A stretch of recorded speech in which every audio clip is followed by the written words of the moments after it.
What draws you to this story of cold earth whale oil and riddles pressed like secrets between layers of turf? Is it the ache for old silence, or the way laughter sounds different in a room built to outlast storms?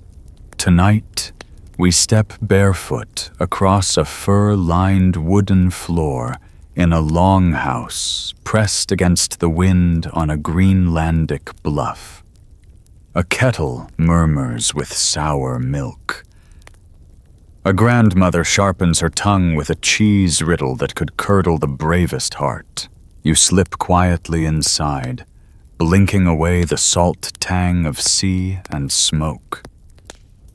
The door thuds closed against the hush of drifting snow.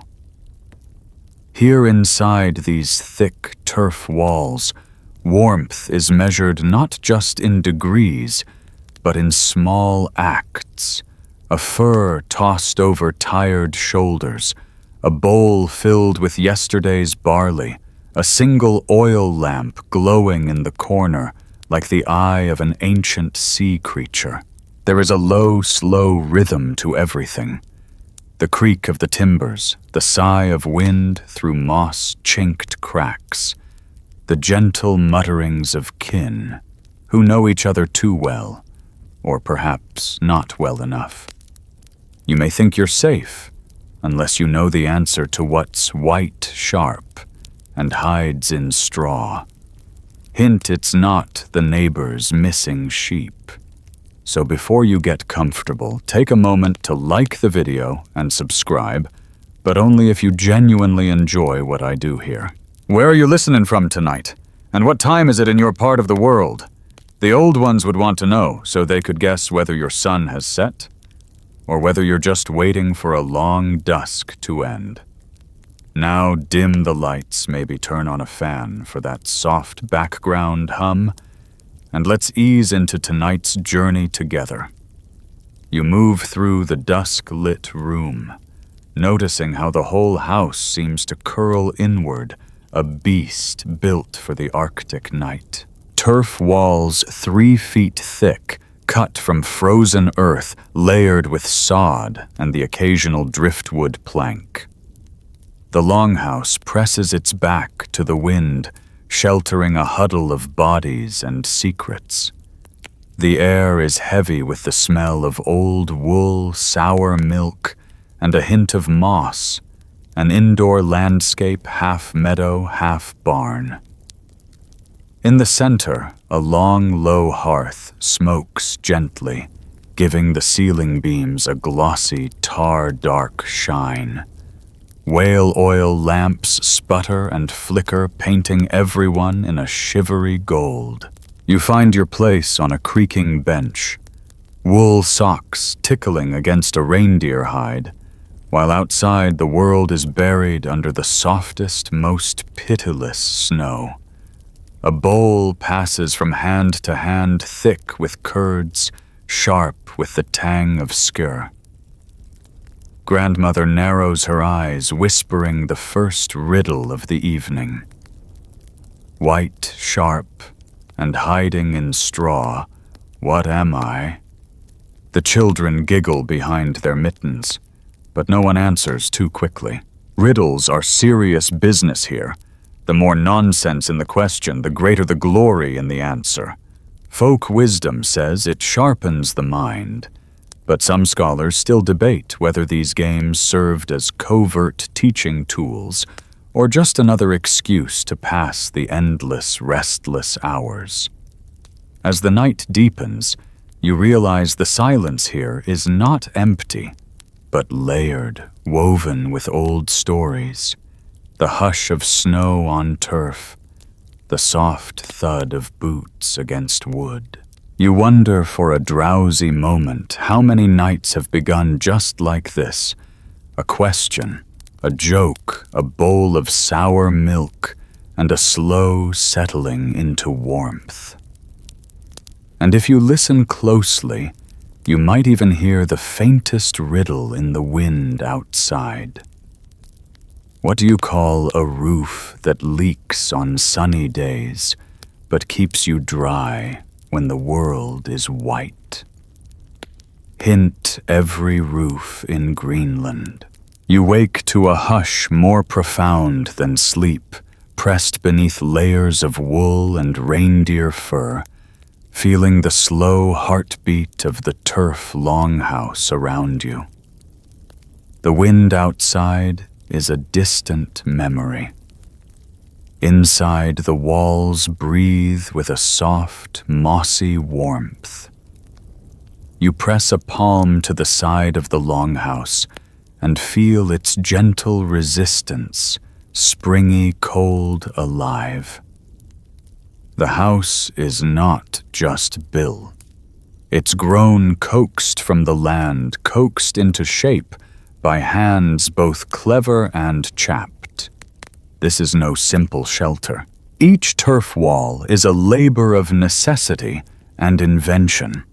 Blocks of sod cut from the summer earth and stacked in staggered layers, grass side down roots, up a living quilt for winter's teeth. Timber beams silvered and battered by sea and time run the length of the house.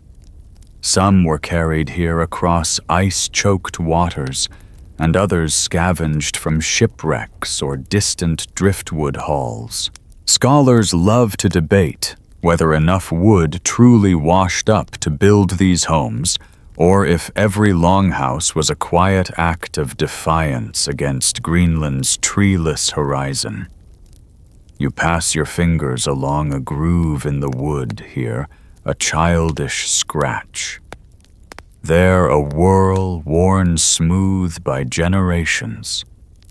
Someone once tried to carve a serpent, but the line falters halfway lost in the grain. Above you the roof slopes low and heavy. Its weight is more than wood, and turf layers of moss and withered grass are packed into every crevice, an annual argument with both the elements and the goats. Keep the goats off the roof, or next year's thatch will go missing, the saying goes. The goats, of course, consider this a challenge. A smoke vent pierces the roof shifting, and clever designed to be blocked or opened with a tug on a string of twisted seal gut. Too wide, and the wind howls in. Too narrow, and the room fills with smoke. You nudge it just enough to let the wood smoke slip outside without losing the precious heat. Your breath clouds the air, not quite cold, not quite warm, just the way Viking Greenlanders have always preferred it. Somewhere a child's mitten dangles from a ceiling peg, forgotten by the fire. A morning joke drifts across the room, lazy as a puff of lamp smoke. Why did the Norseman's roof never leak in summer? The answer comes with a grin. Because summer never comes. Everyone laughs gently. Humor here is a patchwork stitched from the same thrift as the house itself. Every smile is both a warmth and a ward against the cold. Beneath your feet, the floor is plank over frozen earth, sometimes wood, sometimes flat stone, always cold in winter's belly. The floor slopes ever so slightly, an old trick to send melted snow and spilled milk toward a stone-lined gutter by the wall. Some claim this design is ancient, borrowed from the sagas. Others argue it's just common sense, and that the sagas would rather boast about dragon ships than muddy puddles. You note the domestic rhythm already unfolding, the thump of boots at the entryway, the muted grumble as someone fetches moss to patch a drafty seam. The children dart in and out, playing a game of don't step on the cold spot, which is more or less every spot not covered by fur or wool.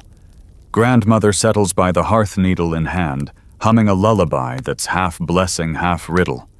What's green in summer, white in winter, and never tells the truth? She winks, daring you to answer. A quick inspection of the walls reveals secret alcoves, spaces where cheese ages in the cool, where spare mittens hide, where someone's best wooden spoon waits out the season. In some houses, tradition says you should leave a crumb or a curl of wool in the wall for the house spirit, lest your socks go missing or your bread turn to stone. Not everyone believes, but no one quite dares not to. The morning's work is divided with sleepy fairness. Someone stokes the hearth, another fetches ice for the kettle. The house itself is a living memory. Every patch, every moss plug, every driftwood brace a story. Some say the best longhouses are never finished, only borrowed from the earth and returned bit by bit. Scholars continue to wonder how such fragile-seeming homes stood centuries of wind and frost, whether the turf alone was magic, or if the real secret was simply never letting the walls fall silent. And just as you settle back against the mossy wall, a stray joke floats through the air. What's more stubborn than a Greenland turf block? The answer is obvious, at least to the old-timers, my brother-in-law, after 3 mugs of sour milk. The laughter is soft, but it echoes in the beams just beneath the riddle of the wind. You stir the kettle gently, watching the curds rise like tiny icebergs in a sea of sour milk. The hearth is warm, and the air carries the tangy scent of fermentation, a comforting aroma in this Greenlandic longhouse.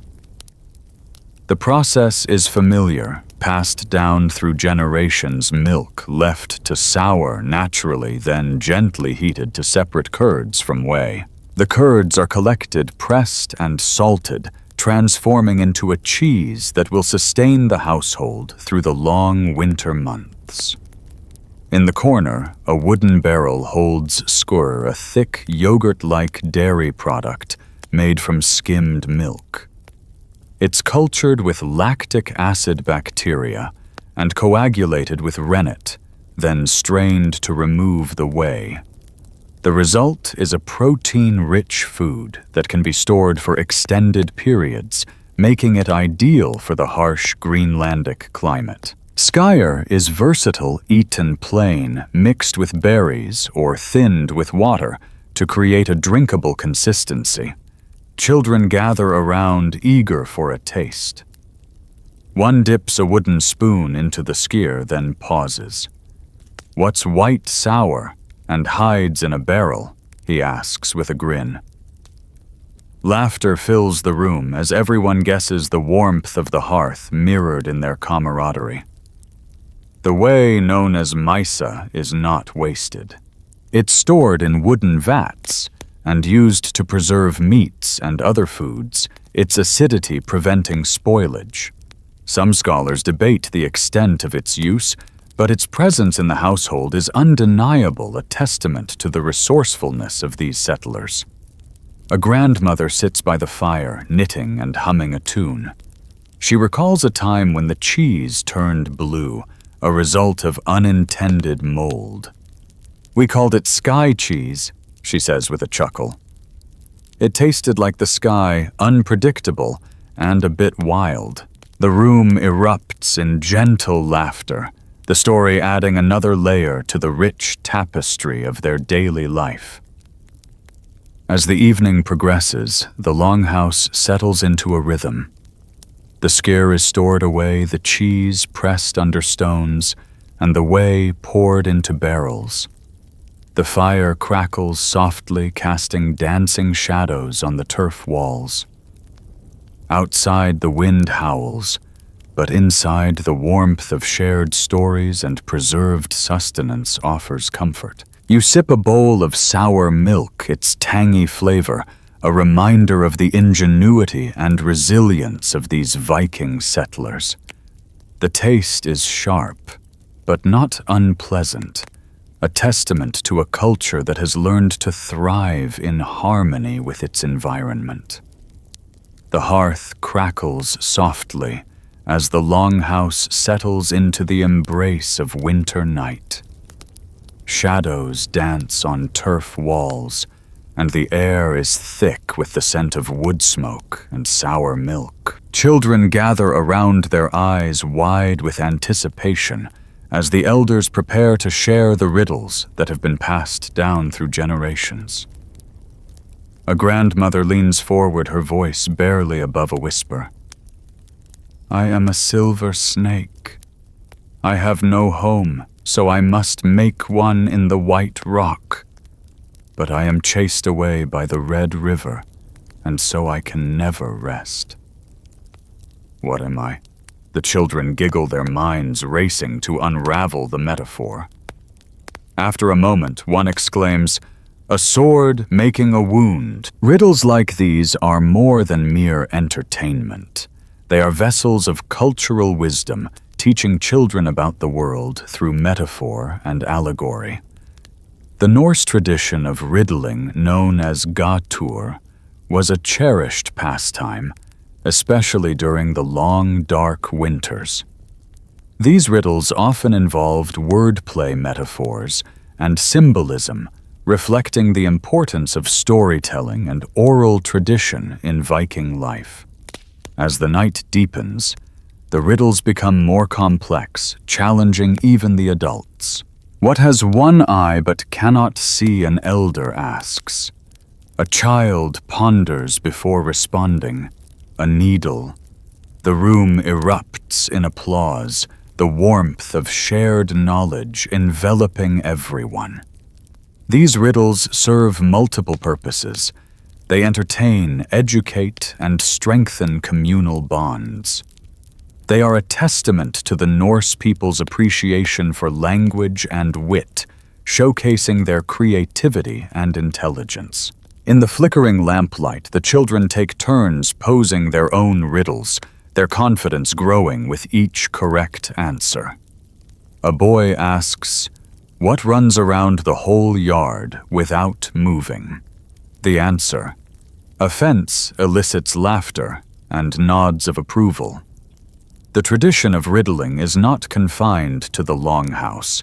It extends to festivals and gatherings where communities come together to share stories and challenge each other's intellect. These events reinforce social ties and preserve the rich tapestry of Norse culture. As the fire dwindles and the children drift off to sleep, the elders continue their quiet exchange of riddles, their voices blending with the wind outside. The longhouse, a haven of warmth and wisdom, stands as a testament to the enduring power of storytelling. Silence in Greenland comes thick and soft, pressing against your eardrums, as if it were something you could touch, a velvet hush that folds itself between the beams of the longhouse, beneath the benches, inside the seams of woolen tunics. It is not simply the absence of sound, but a presence in itself, one that wraps around your shoulders as you step away from the riddle circle and sit by a frost-blurred window. Through the small mica-glazed pane, the world outside is suspended in endless dusk, every sound swallowed by drifting snow and the breathless patience of ice. You breathe in deeply, tasting the residue of old smoke and sour milk, and realize how rare it is to hear even the crackle of a lamp. The silence here is a companion, not an enemy, a watchful spirit settling into your bones. At first, the newcomers find it unnerving, even a little menacing. Children imagine they hear ghost hooves in the snow, or the slow, sly slither of a troll beneath the turf. Grown folk joke that the silence can make your hair grow faster, or your bread rise twice as high if you only respect it. You wrapped in your borrowed fur simply listen. Some nights the only sound is the quiet shuffle of socks on the floor, a bowl being placed carefully so as not to clink, or the soft, rhythmic breathing of the people sleeping around you. Even laughter is muted, contained to little puffs and snorts, lest it break the magic. Yet this hush is not empty. It is dense, with waiting, with memory, and sometimes with worry. Scholars still debate the psychology of such Arctic stillness. Did these long, echoing nights drive settlers to resilience or to the edge of madness? Did the hush foster wisdom or whisper unsettling thoughts? Some suggest that riddles and tales were not just entertainment, but necessary defenses against a silence that could swallow the mind. Others argue that the stillness allowed for reflection, the settling of thought like silt in a calm fjord. Perhaps both are true. Perhaps the answer is hidden somewhere in that old eel skin riddle from Section 4, coiled tight and waiting for morning. You think of the farmers hunched by the low glow of the whale oil lamp, whispering old stories not for company, but to keep the silence from pressing too hard. Grandmother swears that if you listen closely, you can hear the sea under the ice, the low humming of distant whales, or the faint rustle of the aurora itself. She tells you only half in jest. Never say you're alone in Greenland. The silence is always listening. You nod. Not sure if you believe her, but not brave enough to test it. A soft joke floats from the hearth, barely louder than a moth's wing. How do you know a Greenlander is awake? You hear the silence being stirred. Someone chuckles. It is as much a comfort as a warning. In this place, every small sound is a message. A cough means someone is alive. A sigh means someone is dreaming. A snore is the world's oldest lullaby. Sometimes, if you wake before the rest, you listen for these small noises with the relief of someone finding a beacon in fog. Still, it is easy to imagine how this deep quiet could turn inwards, making its own strange mischief. In the darkest part of winter, when the lamp seems to flicker more than burn minds can wander, people confess their oddest thoughts to the rafters, hopes, regrets, or just the memory of bird song. A favorite pastime. Guessing what the silence might be hiding. Is it the echo of last year's laughter trapped in the turf? The unfinished answer to an unsolved riddle? Or just the earth itself pausing to listen for spring? It's said that on the longest nights, even the spirits, good or ill, are gentled by the hush. Children wake with stories of kind shadows and gentle, wordless visitors. Folk will joke. Even ghosts go quiet in Greenland. They're afraid of waking the silence. Yet for all the playful teasing, there's an undercurrent of respect. You don't mock the hush too loudly. Not here. In the lull, someone finally breaks the stillness, asking, "What do you call the hour when even the wind forgets to howl?" The old answer, soft and sure. Home. You smile, letting the quiet seep in, understanding at last how silence, like the best riddles, gives you room to think, to dream, to belong. From silence, a gentle shuffle. Someone stirs the embers, and without quite meaning to, sets the longhouse in motion.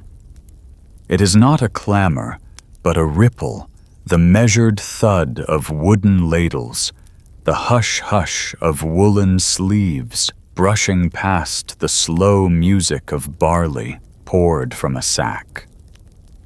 Breakfast is not so much an event as a series of miniature rituals, each one marking the day's beginning and the house's shared rhythm.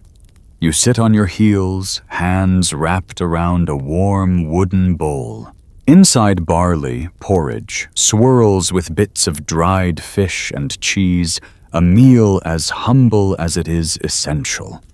The flavors are robust, threaded with the tang of sour milk left from last night's supper and the smoky echo of the hearth. Every bite is a memory, every meal a kind of spell against hunger, boredom, and the long reach of winter.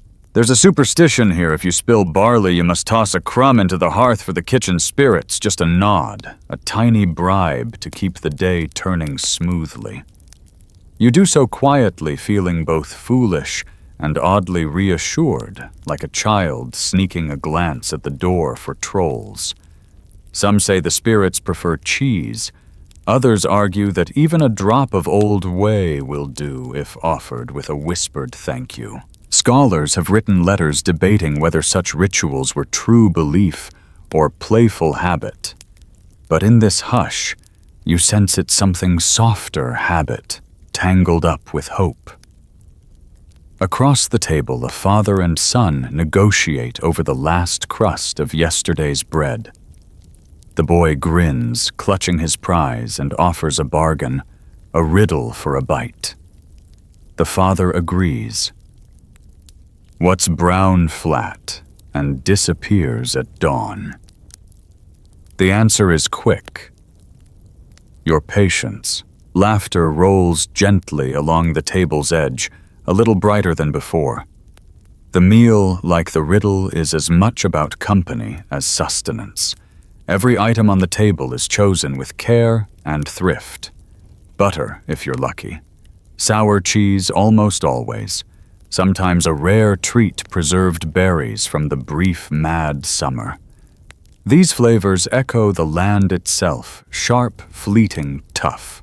Someone tells the old joke about the 3 types of cheese in Greenland, harder, and you'll lose a tooth if you try that one. Everyone nods. It's funny because it's true.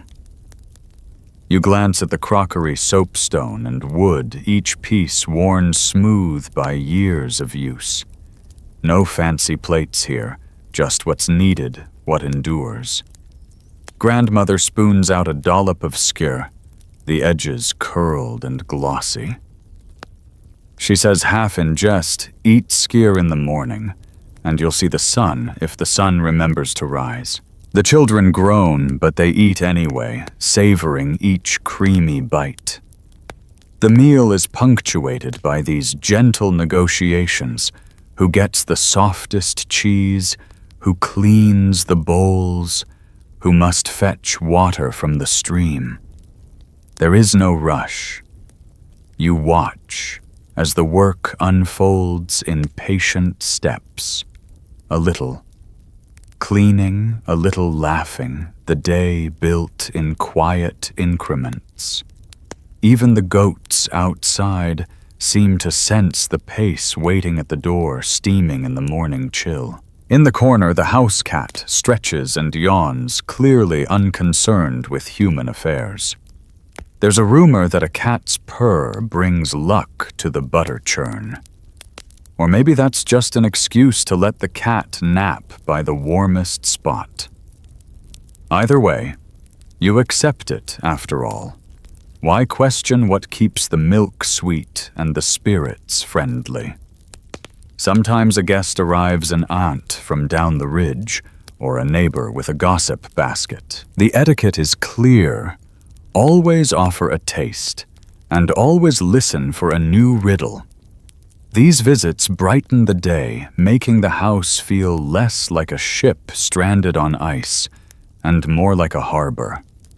Some scholars argue over whether hospitality was a practical necessity or a spiritual obligation. But the truth, like a good riddle, lies somewhere in the telling. After the meal, the table is wiped with a scrap of wool. Every crumb is brushed into the fire, every bowl stacked, every spoon inspected for cracks. There is satisfaction in these small rituals, an order that keeps the chaos at bay.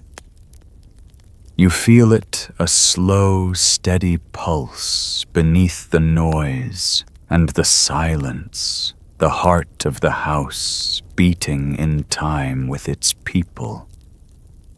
And as you rise to begin the day, a sleepy voice offers one last joke. What's tougher than old bread in Greenland? The answer, of course, the teeth that survive it. You laugh full and quiet, letting the sound settle into the gentle order of morning. When the morning shadows stretch long and thin across the packed earth floor, you find yourself drawn toward the hearth, the true soul of the Greenlandic longhouse. The hearth is not just for warmth.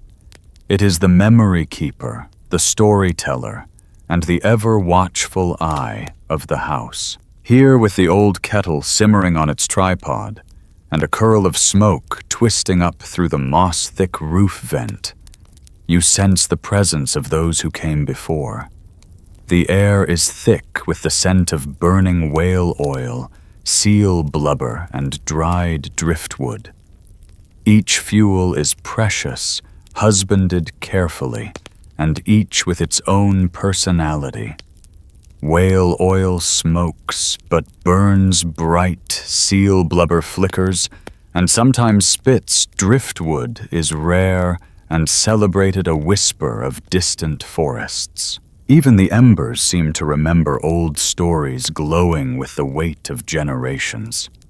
Near the hearth, small soapstone bowls nestle together.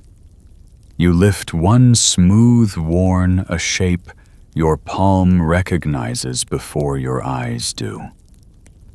The Greenland Norse valued soapstone not just for its ability to hold heat, but for its gentle durability. Some say soapstone pots outlasted 3 generations of owners. Others with a wink say the pots are harder than last winter's cheese. It's a small domestic marvel, this soapstone quarried from local hills and passed from hand to hand, each crack and chip a chapter in the saga of daily life. Beside the hearth is the shrine, a simple shelf or hollow in the wall, draped with a scrap of cloth, sometimes a bone bead or a smooth pebble. Here, household goddesses are honored names, whispered in the morning and at dusk. Frigg, for warmth and order, Snotra, for wisdom and patience. Even obscure spirits like the butter bringer or the ghost who keeps children from falling into the well. There are no grand statues, only tokens and memory. Sometimes a bit of cheese or a curl of wool is left as an offering just in case. Scholars still debate whether these rituals sprang from deep faith or were simply old habits dressed in reverence. The question lingers like a whiff of smoke. Did these settlers believe, or did they just hope not to risk offending what they couldn't see? You join in the gentle rites, passing a bowl of porridge sunwise around the fire. The eldest mutters a blessing, careful not to speak too loudly. There's a story that loud blessings wake sleeping ghosts who are always hungry and never bring their own spoons. You smile. It's a joke older than the turf walls. Now comes the chore of the day, lottery, a quick game in which the first to answer a riddle correctly escapes the nastiest task. Today's riddle: who is always in the house, never sits, never eats, but still keeps us warm?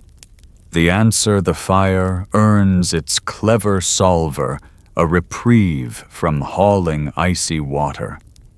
The rest groan good-naturedly, brushing off the disappointment with another joke. The only thing hotter than the hearth is Uncle's temper when the lamp runs out of oil. A little ghost tale is spun for the youngest, warning them never to leave a broom propped upside down, lest the spirits sweep away all the family's good dreams. The children listen wide-eyed, already planning to test the theory when no one is watching. At mealtimes, the hearth is both altar and anchor. Food spirits are placated old kin remembered. Every shared meal is a web of small gestures, a crumb placed on the shelf, a drop of sour milk for the unseen, a story murmured between bites. This domestic spirituality blurs the lines between faith and habit joke, and prayer, human and ghost.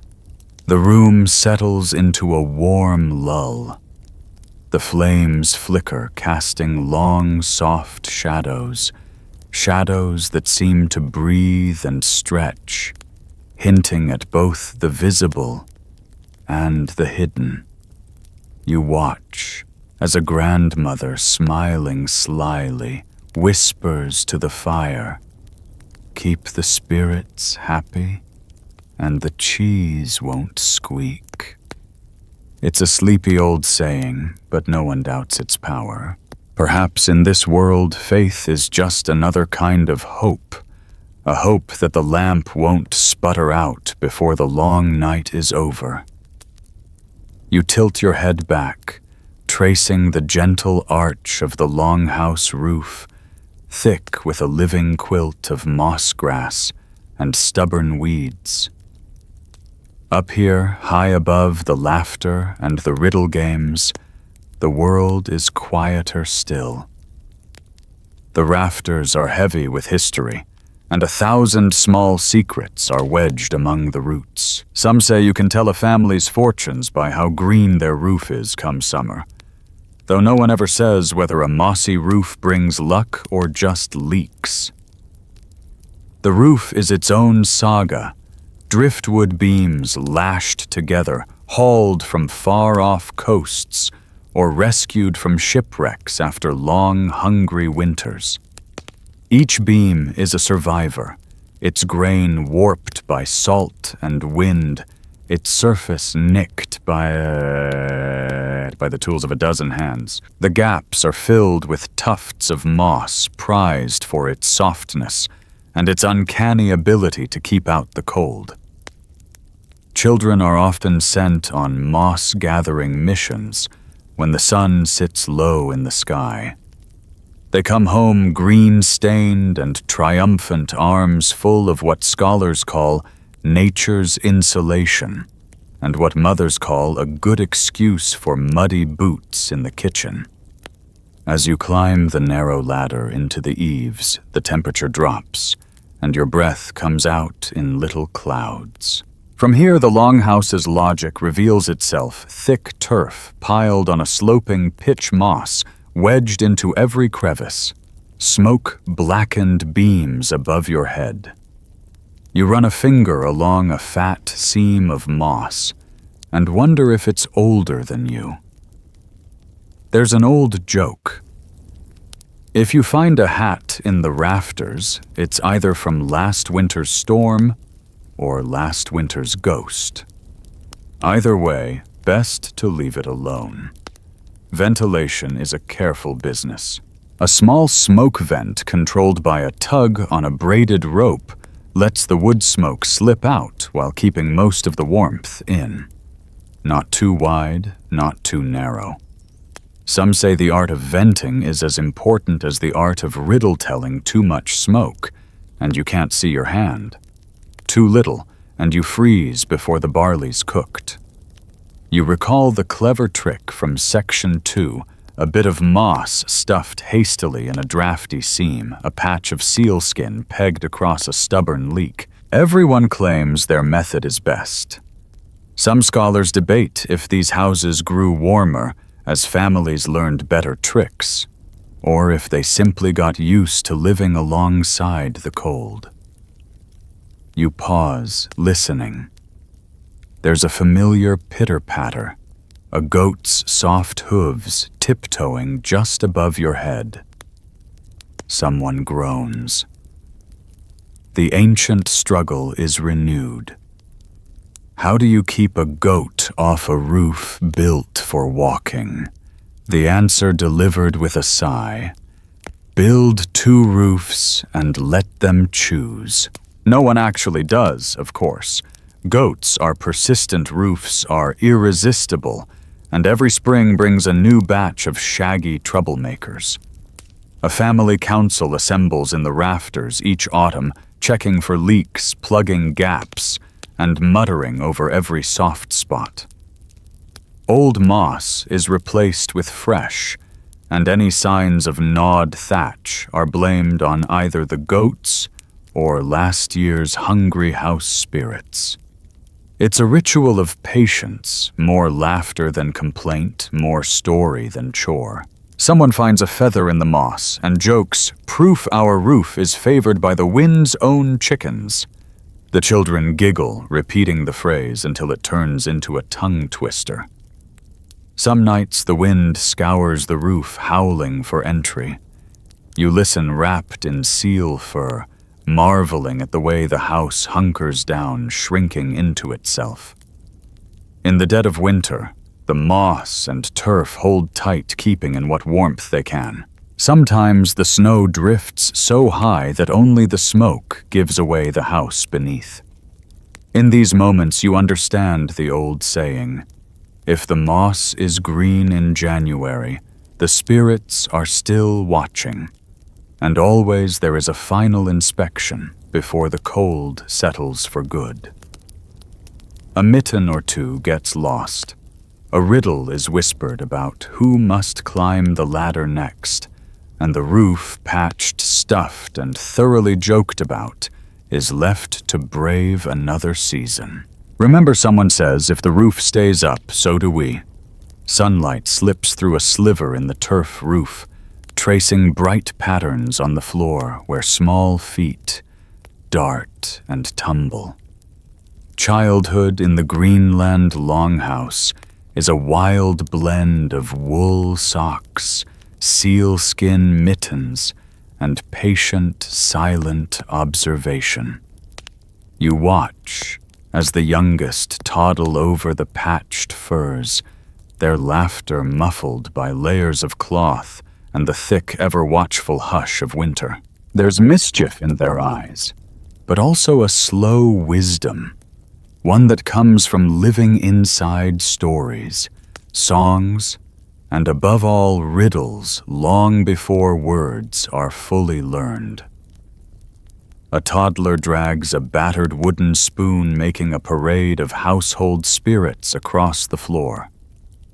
Every adult in the house becomes a teacher, though few would call themselves that. Riddles and songs slip into daily chores. What's always with you, never seen and lost if you speak? Asks a cousin while folding wool. The littlest ones giggle, guessing wildly, but soon grow quiet, listening, as the answer, a secret, is delivered with a wink. There's pride in knowing a riddle even before you understand all the words. Scholars puzzle over how children learned so much before their first winter is through. Was it the constant hum of grown-ups talk or the practice of repeating over and over the same stories and jokes? Some suggest that riddles were more than entertainment. They were the backbone of memory, a web to catch the slippery threads of language and belonging. You're not truly a Greenlander. An elder jokes until you answer a riddle in your sleep and fetch the right cheese from the shelf, eyes closed. Chores become games, and games become lessons. Small hands help grind barley, stirring the pot with solemn concentration. Tiny fingers braid a strand of goat hair, copying the movements of their elders with earnest clumsiness. Even learning to walk is an adventure, dodging the cold spots on the stone floor, a game older than anyone can remember. Some say this playfulness was necessary, a counterweight to the heavy hush of the Arctic night. Others believe it was the spirit of the Norse people themselves, refusing to let hardship sour the days. A ghost story floats through the morning.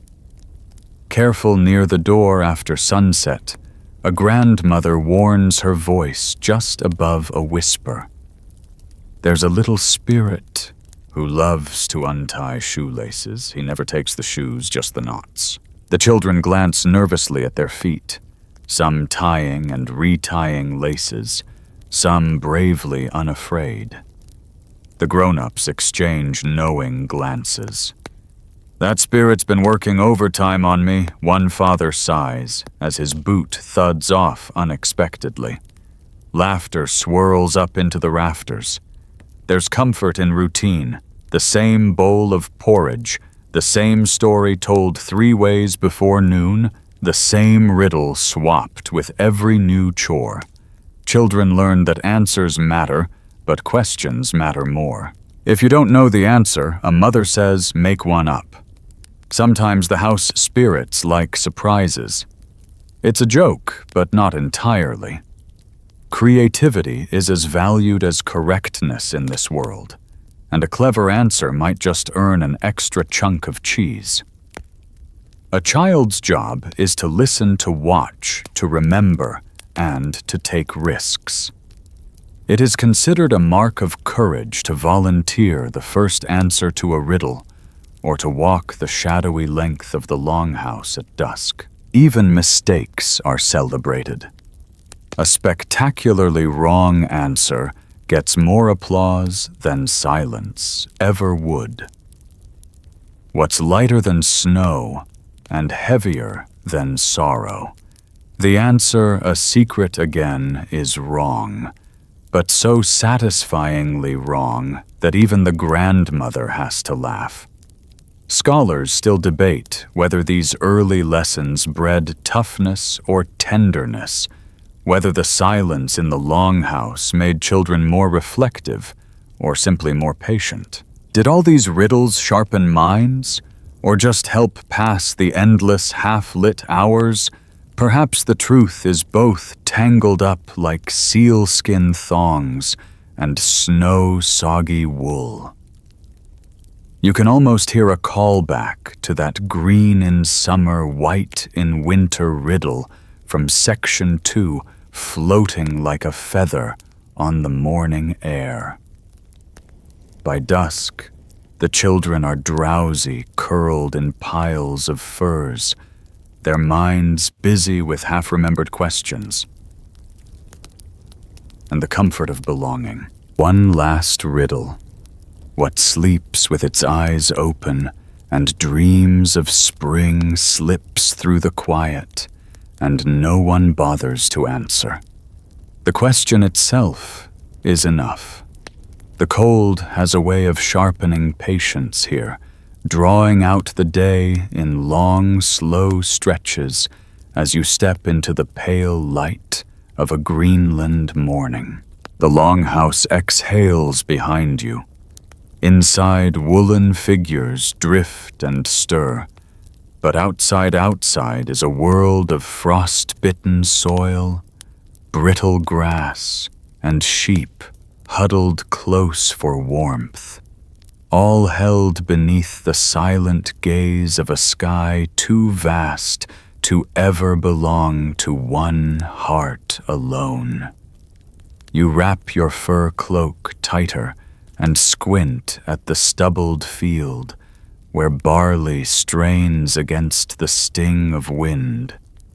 The land looks barren to newcomers, but you know each patch by heart. Every stone marks a story, every sheep a gamble. The barley is short and stubborn, never lush, never free from worry. You kneel and pinch a stalk between your fingers. It's a miracle, really, that anything grows at all, and the joke goes, you don't farm in Greenland. You just wait for something to pity you and sprout. The sheep, meanwhile, are equally tough, fattened through patience and ingenuity. Their wool is the house's second insulation spun into socks, felted into boots, stuffed into cracks beside the moss on the roof. You watch a shepherd's daughter cajole a ram into the fold with nothing more than a willow switch and a string of old riddles. What's woolly stubborn, and only comes home when it's not wanted, she calls, and the ram answers with a grudging stomp. There's never quite enough fodder. In summer, every able hand scours the hills for grass, collecting what little grows into precious haystacks. Some years the hay is plentiful. Other years the stacks shrink to sad, lopsided lumps. Each family guards their stash with jokes and minor spells. May the frost forget your barn. They wish each other knowing well it never does. Children play, find the dry spot, leaping from mound to mound, their laughter floating above the resigned sighs of their parents. Food is hoarded, rationed, never wasted. A single lamb lost to cold or mischief is mourned for a week. When the lambs are born in the raw light of spring, the house feels lighter. When a ewe slips away in winter, the hush grows heavier. A well-timed joke is part of the rhythm. How do you find your sheep in the snow? You wait until one bleats for supper. The sheep are shrewd. The people shrewder both have learned that patience is the best defense against Greenland's merciless weather. Some scholars still argue about how much of the settlers' diet came from their tiny, stubborn fields, and how much from hunting seal and fishing in icy waters. Was the Greenland farmstead more a farm, or more a trapper's den? Archaeologists dig for clues, sheep bones, barley seeds, fish hooks, all silent testimony to lives spent balancing hope and hunger. The answer, perhaps, is found in the blend itself, barley for bread. When the field gods smile, lamb for stew, when patience wins, and fish or seal when nothing else will grow. Inside the longhouse, the season's patience seeps into every routine. Wool is spun, mended, patched again. Barley is measured and remixed, always a little short. Each chore becomes a waiting game. Waiting for the thaw, for the lambing, for the next boat from Iceland, for a riddle answered for spring to remember this small corner of the world. A grandmother tending to a sickly lamb offers a blessing under her breath. May the grass be thicker next year. She follows with a soft joke, or at least may the goats not eat it first. The children giggle and bring her a handful of snow, pretending it's summer's first cream. The house echoes with small joys, hard-won and tender. At day's end, you return to the longhouse boots muddy and spirits patched by the slow games of waiting. Someone tosses out a final riddle. What's the slowest thing in Greenland? And the chorus answers, the sun, the grass, and Uncle's stories. The laughter is sleepy, but it lingers long after the last chore is done. warming you against the chill of another Arctic night. The fire burns low, flickering over a table, scattered with fish bones, wool scraps, and the odd rune-carved spindle. The longhouse is thick with night. Yet your thoughts drift outward toward the vast silence, and beyond it to the world of words and letters, those rare and precious things. Greenland's saga is one of stories told aloud, memories sung into the rafters, and riddles whispered over bowls of skyr. But what of writing? Why, in a settlement where so much was cherished, did so few written words survive? You run a thumb over the edge of a bone pin, tracing notches made by someone's careful hand. The people here carved runes, yes, on ivory driftwood bone, sometimes even the stone that edged the hearth. But these were seldom full tales. More often they marked names, ownership a boast, or a blessing for luck and a gentle season. "Benedict owns this spoon," says one bone handle, while another worn smooth asks for Thor's favor on the coming lambs. Full letters, true messages were a rarity, and you wonder what was lost with all those empty pages. Some scholars believe the longhouse folk clung to the old ways, a preference for speech over script, the trust in memory and oral tradition. After all, in a place where parchment was precious ink, a curiosity, and spare hours a luxury, who could blame them? Others argue the silence in Greenland's written record is not just poverty or tradition, but a shadow of isolation, as if the harsh land itself conspired to swallow up the voices that dared to leave a mark. There are rumors, of course, whispers of vanished letters, parchment tucked into roof beams, or tucked beneath stones for safekeeping, only to be gnawed away by time damp, or a bored goat with a taste for the exotic. A favorite household joke. If you ever find a letter in Greenland, it's probably just a shopping list, or a love poem to the next boat from Iceland. Even the old sagas sometimes mention messages gone astray, as if writing here was a game of hide-and-seek with the cold. Yet for all the missing letters, silence speaks. You watch as a grandmother stitches a memory into a piece of cloth, one that will outlast any page. A father recites a genealogy at supper, naming ancestors back to Iceland and Norway, his voice steady and proud. The youngest hum a riddle song, not caring if the words drift out the vent and up to the aurora. In these moments, you see how the longhouse itself becomes a living archive, storing tales in the warmth of bodies and the echo of old laughter. Some say the people of Greenland were simply too busy surviving to write their histories down, and perhaps they're right. But others believe the silence is its own kind of legacy, a reminder that memory too must be cared for, tended like moss on the roof or cheese in the cool dark. You think of the runic spindle whirl you held earlier, its message blunt and cheerful, "Remember me." A scholar once joked that the real reason so few words survived is because everyone was too polite to correct each other's spelling. Tonight, someone proposes a riddle. What leaves no trace, but is never forgotten. The answers come slow and quiet. A shadow, a sigh, a story. Perhaps here in the longhouse, the answer is silence itself, patiently waiting for you to listen, to remember to keep the story alive with every retelling.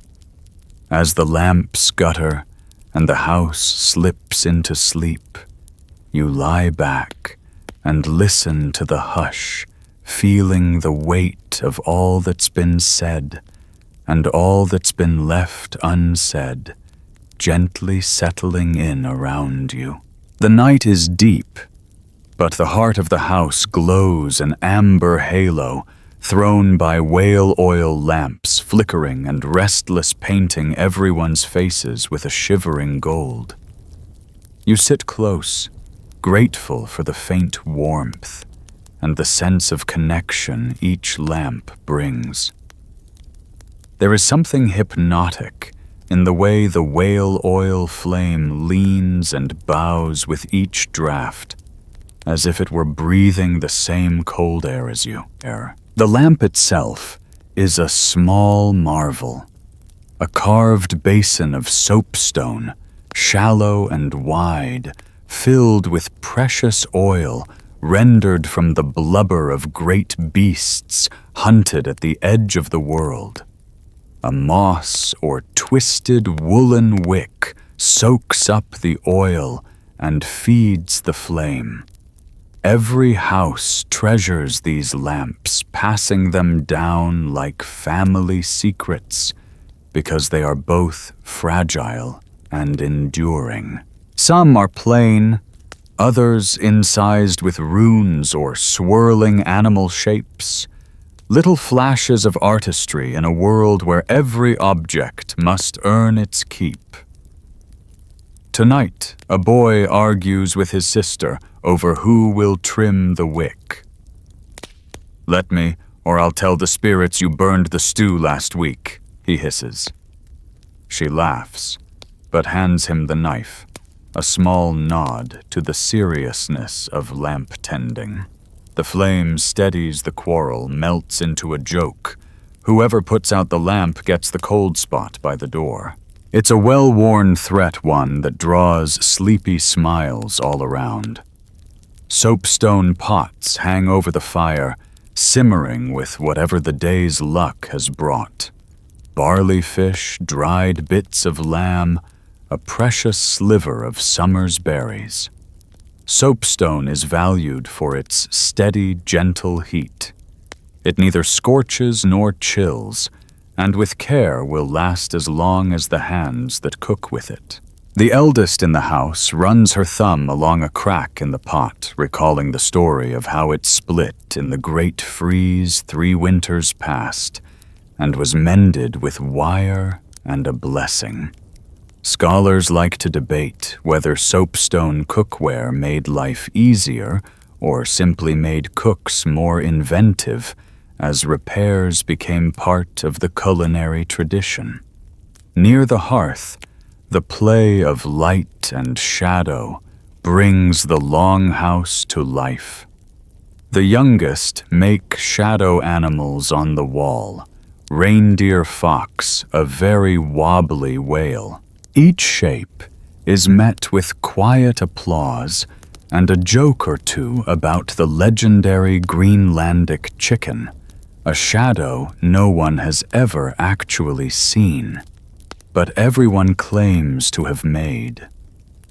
Sometimes the game is to guess which ancestor's face will appear in the flickering as the lamplight warps features and stretches imagination.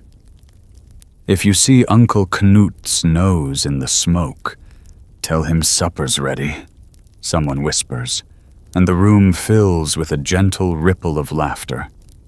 There's an etiquette to the lamplight. The best spot nearest the warmth and brightest glow rotates each night.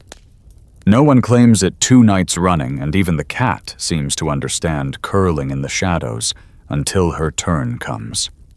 It's said that the best stories are told in the half-light, when no face is too clear, and every voice sounds a little older, a little wiser.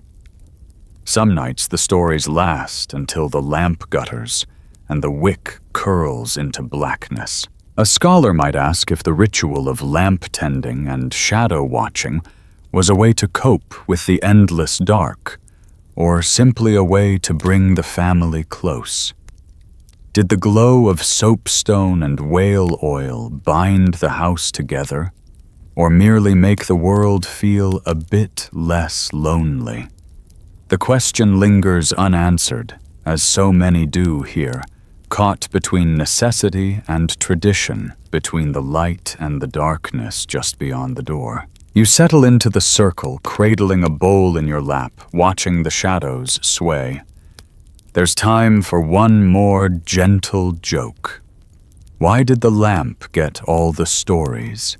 The answer: because it never sleeps and it never repeats itself. The laughter is soft, as if no one wants to break the fragile spell. Outside, the night is hungry and absolute. Inside, the whale oil glow pulses on binding everyone together for just a little while longer. As the lamp burns lower and the stew simmers into memory, a knock at the longhouse door rattles through the driftwood frame. You stiffen, only half expecting the sound. Visitors are rare and precious in a world that can be more snow than path for half the year. Still, a call and a joke are always ready at the threshold.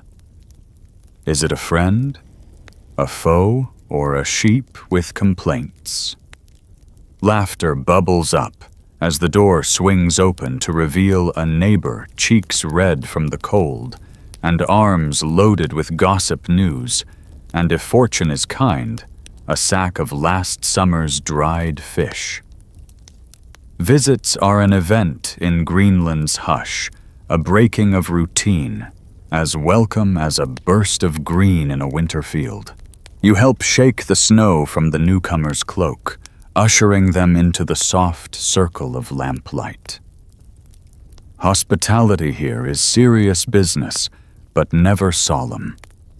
The guest is greeted with the best seat tonight, by the lamp, a chunk of sour cheese, and the inevitable no tales, no supper.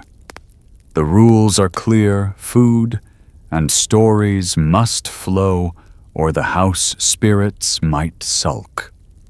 Children hover at the edges, hoping for riddles or news of cousins across the ridge. Adults exchange sly glances. Everyone is eager to hear if someone's goat got loose, or whether the river ice finally gave up the fish traps. The visitor leans in spinning yarns about missing sheep rival settlements and the elusive promise of a mild summer. Each tale grows a little in the telling. Nobody minds. A favorite returns. What's the warmest thing in Greenland? The answer always: a neighbor's kitchen and their last cup of milk. Feasts are rare, but the arrival of a guest can turn even a bowl of thin porridge into a celebration. Dried berries are brought from their hiding spot, a wedge of hard cheese is shared, and if luck is strong, a chunk of roast lamb appears from beneath a blanket of moss. The table creaks with the unexpected bounty, and laughter rises with the steam. Neighbors help each other not just from kindness, but from the old understanding that survival is a web strung from many hands. A lone sheep won't last a winter, someone jokes, and neither will a lone farmer. When fences break, or children are born, or the goats do what goats always do, the ridge paths fill with friends ready to repair, celebrate, or simply commiserate over a mug of sour whey. Of course, rivalry seeps in around the edges. Who keeps their sheep fat? Who has the best riddle? Whose roof still leaks? Even these gentle competitions become part of the warmth.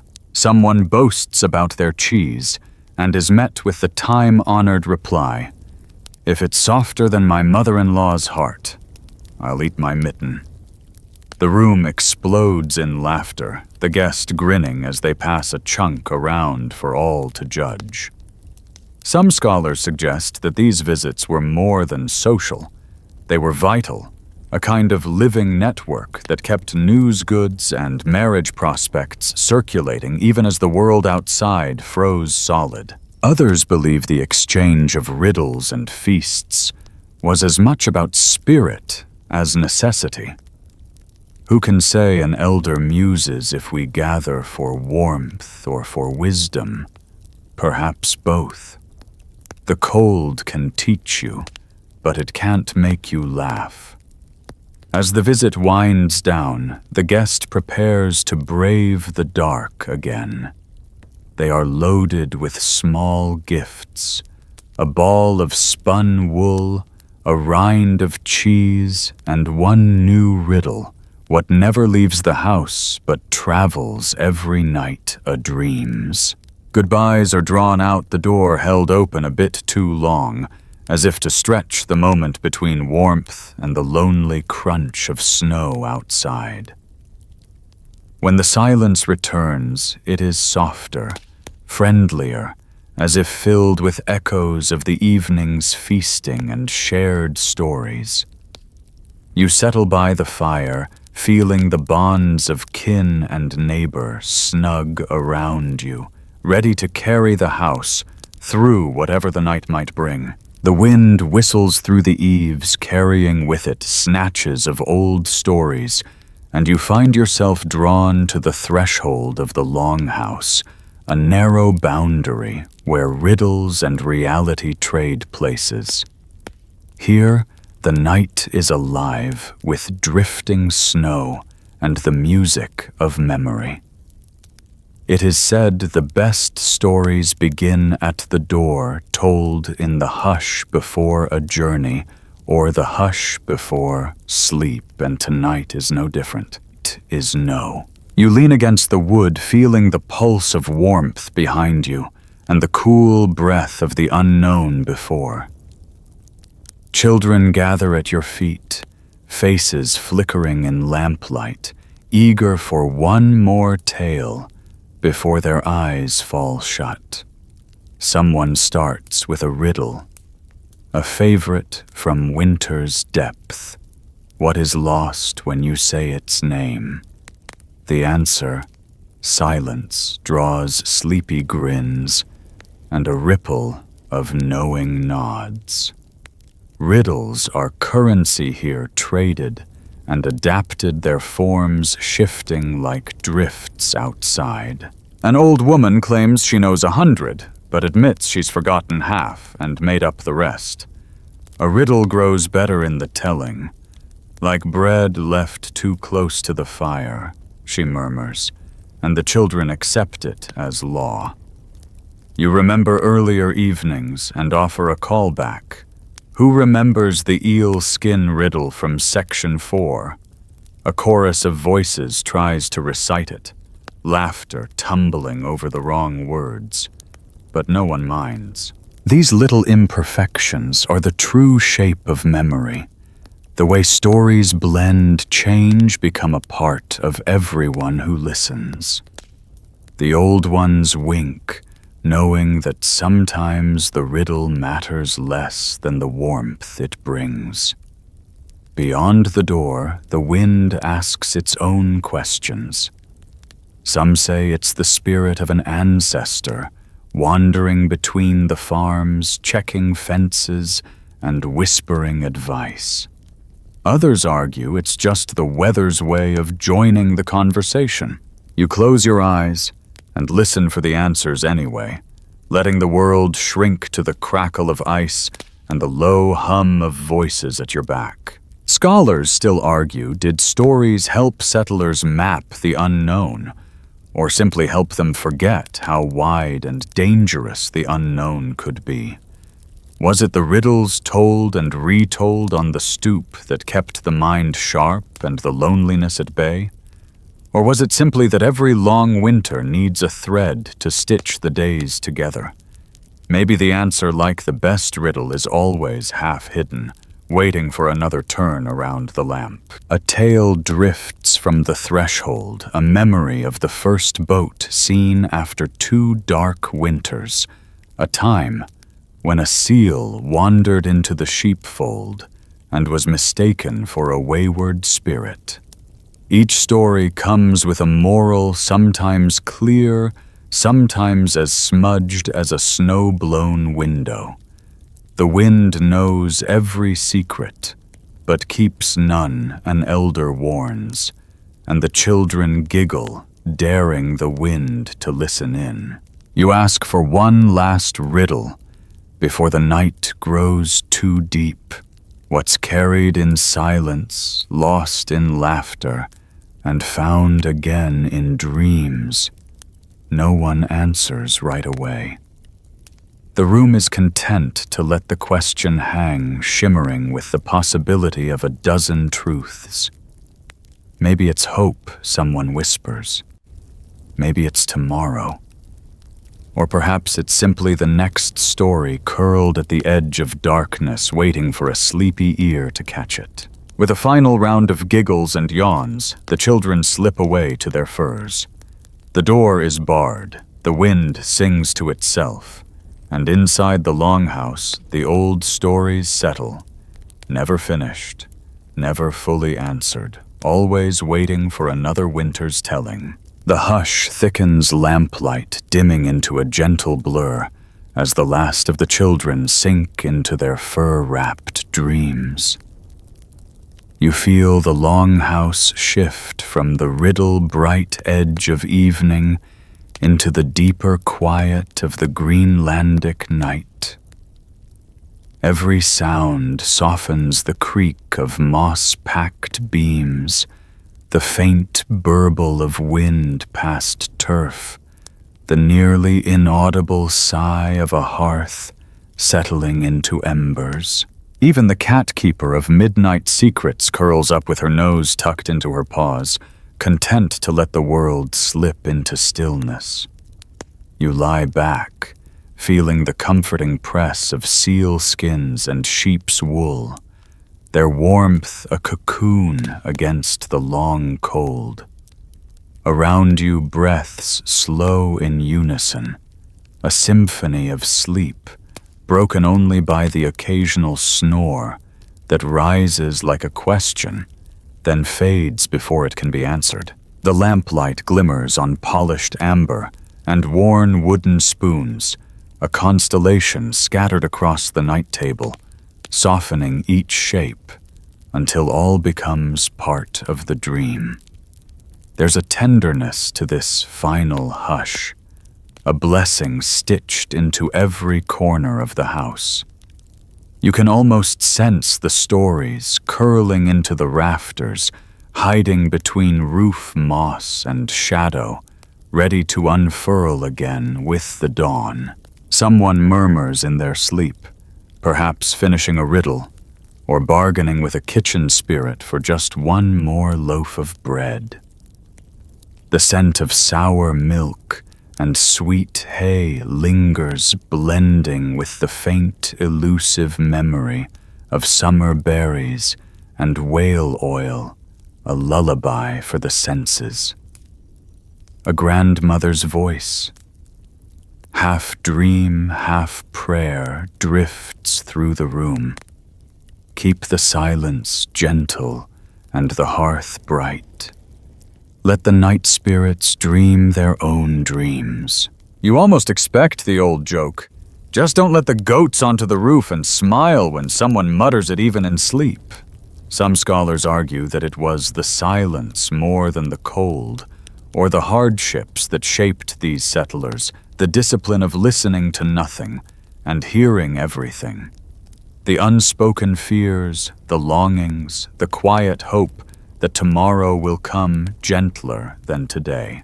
Did the night truly bring rest? Or was it another test, another page in the unending riddle of endurance? No one can say. The truth is soft and elusive, like the echo of a riddle whose answer you forget just as sleep carries you away. Tonight, in the long hush, you are both guest and kin. The house holds you as it held generations close, warm and gently alert to the shifting wind outside. The silence deepens, folding over you like seal fur, and you drift into dreams woven with stories, laughter, and the gentle riddle of the Arctic dark. Candlelight dwindles, and the shadows soften until every edge blurs to a gentle hush.